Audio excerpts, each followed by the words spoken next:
Ու Kamanchayım ենք, խնդրում եմ սրտից թույլ մարդկանց հեռանալ էկրաններից։ Անց, աշխատեք հանգիստ, ես չկամ։ Մեր նորեկին ենք փորձարկելու տարբեր ձևերով։ Կարա գուշակեք, ինչ ա։ Տապակած կարտոֆիլ գառան ղաումայով, մեռնելիքա։ Տնաբարի էլի։ Այս ինչ կայֆն է։ Այստեղ երկու բաժին է։ Մի բաժին ինձ հերիք չէ։ Ախս ինչա։ Ճիշտ ասած էքսպերիմենտ է։ Հենց նոր ենք որոշել, սա պետքա մենյու մտնի։ Ու հենց նոր փորձում եմ ձեր հետ միասին։ Թոփ ուտես դառնալու տեխնացու է։ Հաց, պանիր, սոխը, չէ։ Ճիշտ հայկական օղին, հայկական համերի համար։ Ուֆ, թթվով։ Համով աղցան, բերանի համը թարմացնելու համար, քաղցրա, թթույա, աղիա։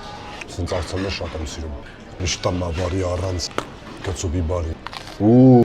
ես էլ աշխա։ Կարտոֆիլը չի դիմացել ես, հալմայի յուղի ճնշմանը, ասես պապկել է։ Գառան համն էլ երցեցել է լրիվ մեջը։ Հենց ինքը գառան հալման, պապանական բզբզալիք։ Անդ իրեն ստացել օխով բոմբա։ Մի կտոր ուտում ես ու ինչքան ուզում խաղում ես։ Տնավարի կամբոտ։ Համեցեք ժողովուրդ ջան, հետարքիր է ձեր կարծիքը մեր թազա էքսպերիմենտի մասին։